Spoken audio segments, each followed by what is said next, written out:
Tim, we're hugely privileged to have you here. You might not agree, but we are hugely privileged. You've had an amazing year.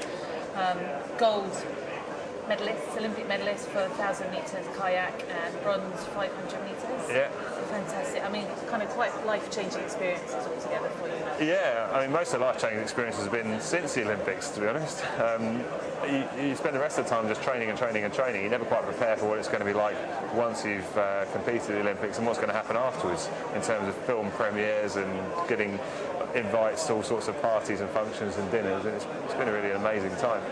And could you have envisaged at the beginning of 2008 that your life was going to change so much? Did your training indicated that you were perhaps, on your way to winning Olympic medals? I mean, certainly my training indicated that, and I was world champion the year before, so I was definitely on the way to. I knew that I had a very, very good chance of coming back with Olympic gold. But what you never really quite prepared for is how things are going to change and how busy you're going to become and how much you get pulled in all directions once you've won the Olympics. And I think it was great being part of such a successful team because because we had so much success, it meant that it really threw it into the limelight of British sport, a lot of the amateur kind of events that don't normally get much publicity. Yeah, brilliant.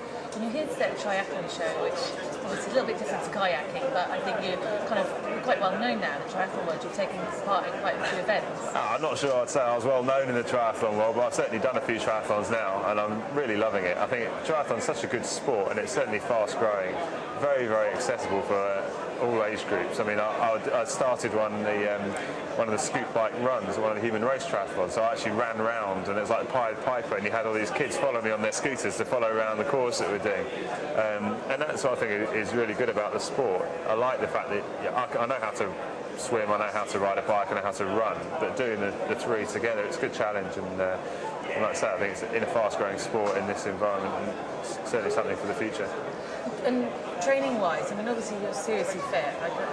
Having done quite a bit of sport myself, I really respect what you put yourself through.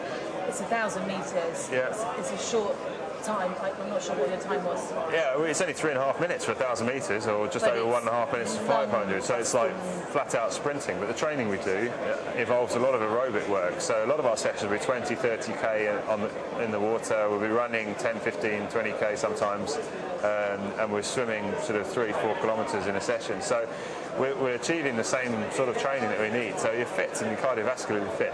I think one of the good things that is really transferable across the sports is the psychological approach. I know how to race, how to train, how to cope with the pressure of it, how to deal with what other people are doing around me, how to push myself hard. I know my body, how hard I can push myself before I'm going to collapse and that sort of thing. So that was all transferable. There's more, I think, letting myself down on things like transitions and preparation in that respect. Practice, though, isn't it? Yeah, exactly that. And it's about practice and training, much like any sport. And so you've done sprint distances, you've done some off-road events. Yeah. Do you see yourself moving up a distance, Paralympic distance, 70.3 Ironman? Yeah, I think Ironman is a little bit unrealistic for me. I mean, I'm a 90-kilo guy, and in kayaking we're all a lot of upper body strength. And I think Ironman, I mean, you get some big Ironman guys, but I'm not sure that's quite for me. I'm definitely keen to do more Olympic distance and slightly longer than I've done so far. But it's going to require changing the way I train a bit to move away from the kayaking training and become a bit more focused, because everything I do I want to win. That's the biggest problem. No, but I mean, but you've got to be realistic as well. I mean, in triathlon, there's so many really, really talented guys. There's great depth in the sport too, from the top to the bottom. It's just hundreds of people who are very, very good at what they do. I could see an interesting battle coming on here with a certain James Paxton. That would be. I mean, obviously he's had a few more years' experience in triathlon than you have. He has, and he's very talented at it. He's great. I mean, the thing is, I don't have to stop and worry about how my hair looks halfway round, so I'll be quite. You can save some time there. Yeah, I could save some time there. But no, he's a very talented triathlete, and definitely, I mean, I'll be up for racing him any day. And to be honest, I'm very realistic in sports that aren't really my sport and aren't my forte and speciality. I'm not too fussed whether I'll win or lose. I know I want to win everything, but in that sort of event, I think it'd just be good fun racing people, wherever they are.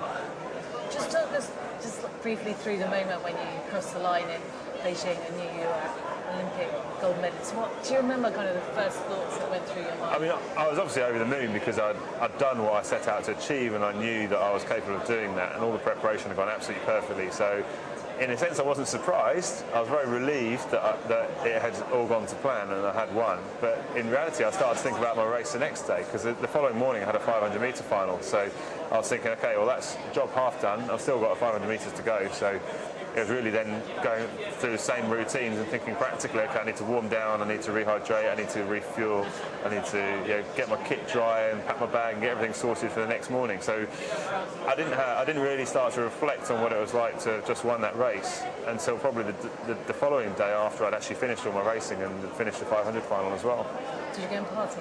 No, we didn't have time to party because I was racing right up until the end of the games. We actually went back into the Olympic Village on the last night for the closing ceremony, and I was in an apartment with Alistair Brownlee and and Will Clark, and I remember just like those guys had obviously been doing a lot of partying because their housekeeping Will and wasn't. Alistair, you're in trouble. I know. Call you out. Their housekeeping wasn't very good at all. There's stuff everywhere, but they were nice guys, and it was good to sort of relax and talk to some guys from another sport and hear about how their experience of the Olympics has gone. It's good. So we got 3 and a bit years to go to 2012. So obviously your plan is now. The next goal is 2012. Big goal. Yeah, the big goal will be 2012. In the meantime, now I'm taking this year as a bit of a more relaxed year, concentrating on getting back into medicine and moving my medical career forwards. But at the same rate, that allows me the time to then do some other things as well, like the triathlon. Normally, I wouldn't be able to take part in other sports like I have been. Because of my training and my coach and everyone else would be preventing me from doing that, because it wouldn't be too healthy to try and be doing triathlons and doing everything else. So that's a good thing. So now I can enjoy doing some multi-sport events and kind of keep fit, but in a more enjoyable way and a different way to what I've been doing the rest of the time. Do you take sort of special care? I mean, it can be quite difficult, I guess. The bike's always slightly unpredictable. Do you ever worry about kind of coming off? This time of year, I'm not too worried, because if I come off and I break my collarbone, so be it. But that's one of the good reasons why you don't tend to do a lot of stuff that's quite risky when you're in competition time, because you just can't afford to get those sort of injuries. So you try and avoid anything that's preventable.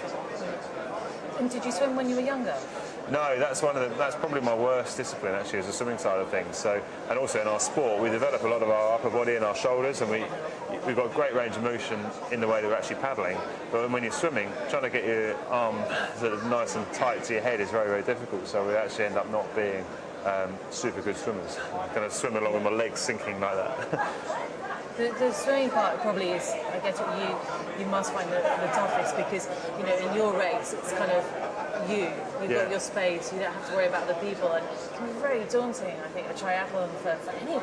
I think it can be daunting, but that would be a bad thing, to be daunted. If you get daunted by the fact and scared by there's all these people around you, then you're probably going to really mess up, and the first thing you'll do is take a lungful of water when you start. I mean, I found it really quite fun, having everyone around you, and it's quite exciting and nerve-wracking at the same time.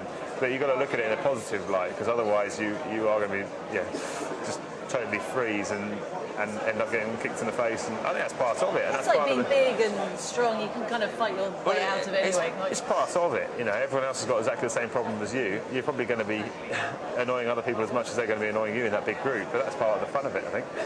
So your next race in triathlon? In a couple of weeks' time, we've got the Merrill Iceman, so it's a duathlon rather, so run, bike, run.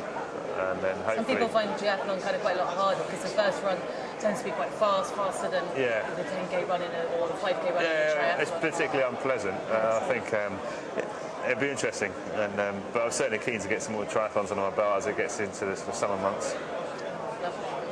Well, very nice talking to you. Thank you. Very, very, very privileged to have you here, and so look forward to seeing you on the triathlon circuit. Yeah, definitely. Thank you.